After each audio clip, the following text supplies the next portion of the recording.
Saya ingin bertanya Ustaz, mungkin perihal takdir tadi ya. Jadi pertanyaan saya ialah, bagaimana memahami surah Al-Baqarah ayat 286 yang berbunyi, Allah tidak membebani seseorang melainkan sesuai dengan kesanggupannya. Tapi di dalam realita kehidupan, contohnya seperti ini. Ada seseorang meninggal karena penyakit kanker, dia menahan sakit sampai meninggal. Ada orang saking stresnya sampai dia gila. Tapi dia itu tetap menerapkan iman di takdir. Ini di kampung saya sendiri, dia gila tapi dia sholat. Apakah Allah menguji mereka dengan sakit, tapi mereka tidak tahan? Sedangkan di ayat tersebut, Allah tidak menguji mereka sesuai dengan kesanggupannya. Kita kan tahu nih, manusia diuji sesuai dengan tahap intoleransi, kesabaran, dan kesulitan mereka masing-masing. Mohon penjelasannya Ustaz. Terima kasih. Baik, saya langsung ya supaya tidak terjeda dan feel-nya bisa didapatkan. Saya ingin cerita sedikit Mas. Satu kali, di awal saya pulang ke Indonesia, dan saya kemudian mengajar di Bekasi. Ada satu pengajian, ibu-ibu perempuan, khusus untuk perempuan di hari Kamis. Saat terselenggara itu, satu kajian pertama full, kajian kedua tiba-tiba satu orang tidak ada.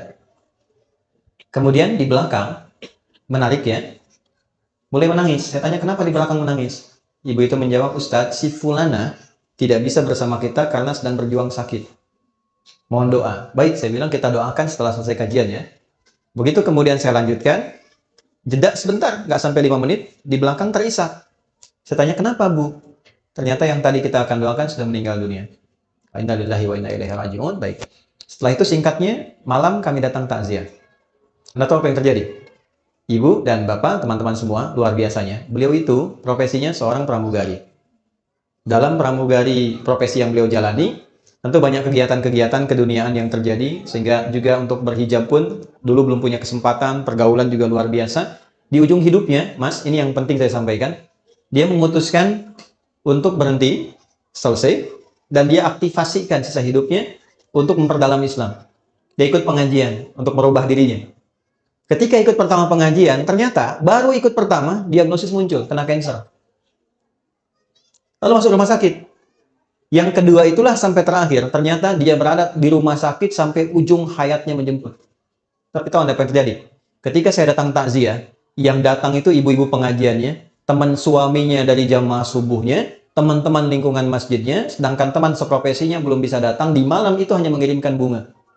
Saya sampaikan dalam takziahnya, ini luar biasa cara Allah memuliakan hamba ini. Allah berikan sakit sampai ujung hayatnya. Satu, supaya mengisolasi dia dari kegiatan-kegiatan sebelumnya yang sudah dilakukan, sehingga dia fokus untuk bisa menyebut nama Allah saja dalam hidupnya. Setelah dia berubah menjadi orang baik, setelah cukup baginya kemudian beribadah, Allah jemput akhir kehidupannya di tempat dia terisolasi, sehingga dia tidak berbaur lagi dengan yang lain untuk membuat sesuatu yang menyimpang dari kehidupan sebelumnya. Maka apa yang terjadi? Dijemputlah dia dalam keadaan yang baik, dosa-dosanya digugurkan, diberikan pahala yang kuat untuk dirinya, dan yang terakhir yang paling indah, bahkan dimuliakan dan diantarkan oleh tempat-tempat di lingkungan pengajiannya.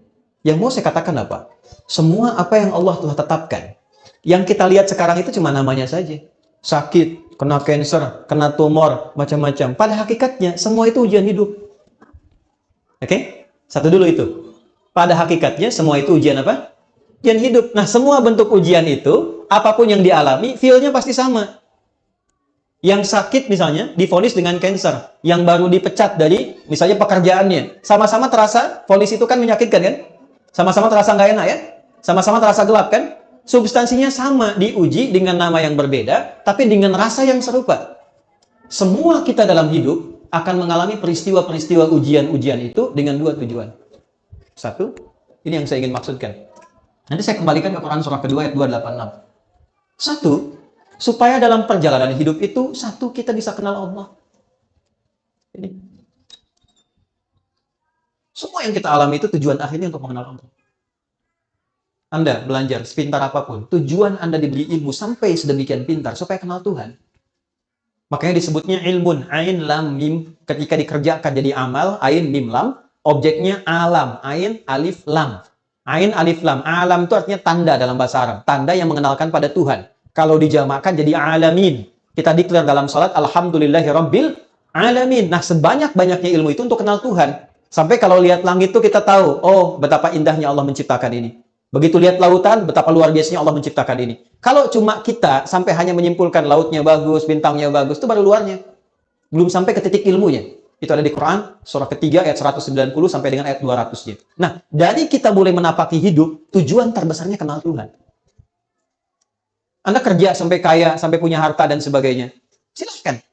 Tapi kalau sampai banyak harta nggak kenal Allah, ada sesuatu yang salah dalam episode kehidupan itu. Nah, ada orang-orang yang dikenalkan lewat sifat sukacita, suka. Hal-hal yang cenderung disukai. Dan bercita-cita untuk mendapatkan itu. Pintar, kaya, punya kedudukan. Ujungnya apa? Kenal Tuhan. Gimana caranya dengan harta itu kita dekat dengan Allah?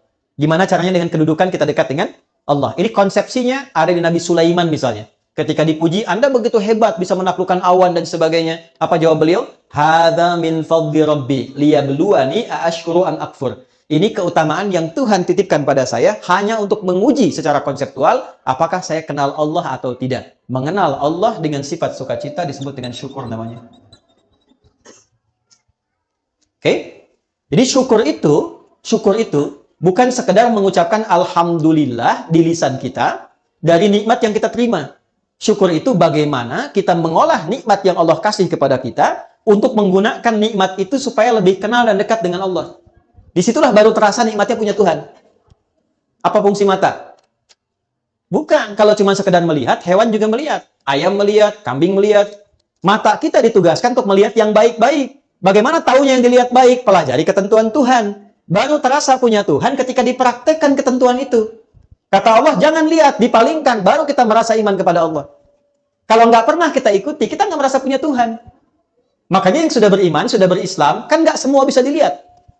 Ya kan? Anda keluar, lihat reklame di luar. Ada tampilan postur yang tidak boleh dilihat. Kan Anda palingkan kan? Lalu lisan Anda berkata, astagfirullah. Nama Allah disebut. Dan tidak ada yang terlambat. Matanya tetap, lisannya istighfar. Astagfirullah. Nggak begitu. Ya kan? Nah, disitulah baru terasa nikmatnya punya Tuhan. Itu satu. Ya, yang kedua, ada ujian yang kedua terasanya duka. Nih.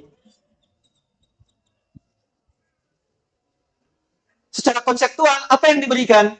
Ya, Allah kasih contoh. Misal, ujian pertamanya sakit. Anda sebut sakit tadi. Tahu Nabi Ayub kan? Oke, Nabi Ayub dengan kita soleh mana?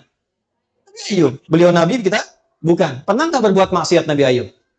Tidak. Salah apa Nabi Ayub sampai diuji dengan penyakit? Yang dideskripsikan dalam Al-Quran, penyakit itu tidak akan pernah dialami orang setelahnya dan tidak pernah dialami orang sebelumnya. Tidak akan pernah dialami orang setelahnya dan tidak pernah dirasakan orang sebelumnya. Artinya spesial, betul-betul sakit. Nabi loh, sakit. Dan untuk menuju sakit itu ada dua proses dulu. Hari pertama, semua aset beliau itu habis semua. Beliau itu orang kaya, yang kaya luar biasa. Ternaknya banyak, kebunnya banyak. Hari pertama, satu hari, ternaknya mati semua, kebunnya terbakar. Ya, apa yang terjadi? Malah makin meningkat ibadahnya. Terima kasih ya Allah, Engkau titipkan ujian ini untuk saya, bukan pada hamba yang lain. Engkau percaya dengan saya. Setan makin penasaran. Ya Allah, minta izin. Yang kedua, wafatkan semua keluarganya dari anaknya. 12 anaknya, hari kedua meninggal semua. 12 anaknya, meninggal semua. Terima kasih ya Allah yang telah menitipkan anak-anak itu untuk aku rawat dan selesai tugasku merawatnya, dia kembali kepada pemiliknya. Setan makin penasaran. Ya Allah, izinkan berikan ujian sakit yang tidak pernah dialami orang sebelumnya, tidak akan dirasakan orang setelahnya. Ya, yang kalau di tafsir-tafsir itu agak berlebihan sampai ada binatang macam-macam mau sholat dilepas dulu, itu agak berlebihan. Intinya sakit yang luar biasa. Apa yang terjadi? Malah nambah lagi ibadahnya. Sampai pada titik puncaknya. Nah, ini poinnya. Quran surah 21 ayat 83 sampai 84. Ini nanti jadi ijazah yang kita bisa teruskan pada pertanyaan Anda tadi. Sampai pada puncaknya ketika beliau tidak mampu menunaikan ibadah dengan sempurna lagi karena makin dahsyat penyakitnya yang kemudian menerpa, maka keluarlah kalimat ini. Wa ayyuba. Dan pernahkah engkau belajar dan dengar kisah Ayub? Idznada rabbahu anni massani yadhurru wa anta arhamur rahimin. Ketika beliau bermohon pada Allah dengan mengatakan, ya Allah, penyakit ini, perhatikan kalimatnya, sudah mulai mengganggu aku, sehingga aku tidak bisa menunaikan ibadah lagi dengan sempurna. Jadi minta sembuhnya itu bukan sekedar ingin sehat, tapi motivasinya untuk lebih mendekati Allah. Ya. Anda kalau sakit pengen sehat. Bisa kan pengen sehat kan? Nah, setelah sehat tuh mau ngapain? Di Quran itu ada panduan yang sangat indah. Kalau penyakit Anda ingin disembuhkan, ya, dengan cepat, tatkala orang memvonis Anda mustahil, tidak mungkin dan sebagainya, maka satu hal yang pernah dicontohkan Nabi Ayub, arahkan kesembuhan itu dengan tujuan untuk meningkatkan kedekatan diri dengan Allah. Ya Allah, penyakit ini sudah mulai menghambat hamba untuk semakin meningkatkan ibadah kepadamu. Sedangkan kau yang paling sayang kepadaku. Kalau pada yang paling sayang tidak menyembuhkan, kepada siapa lagi aku mesti berharap? Wa anta arhamur rahim. Apa yang terjadi? Fastajab. Dijawab itu dengan cepat tanpa jeda. Harfu aqfin rabitin baina syai'aini bila hudud. Paham? Tidak. Huruf yang menyambungkan dua peristiwa dengan cepat tanpa jeda. Peristiwa pertama berdoa, peristiwa kedua dikabulkan doanya. Antara berdoa dengan dikabulkan doanya tanpa jeda. Begitu bermohon, seketika dikabulkan. Tapi kapan pengabulan itu terjadi? Ketika sabar dijalani.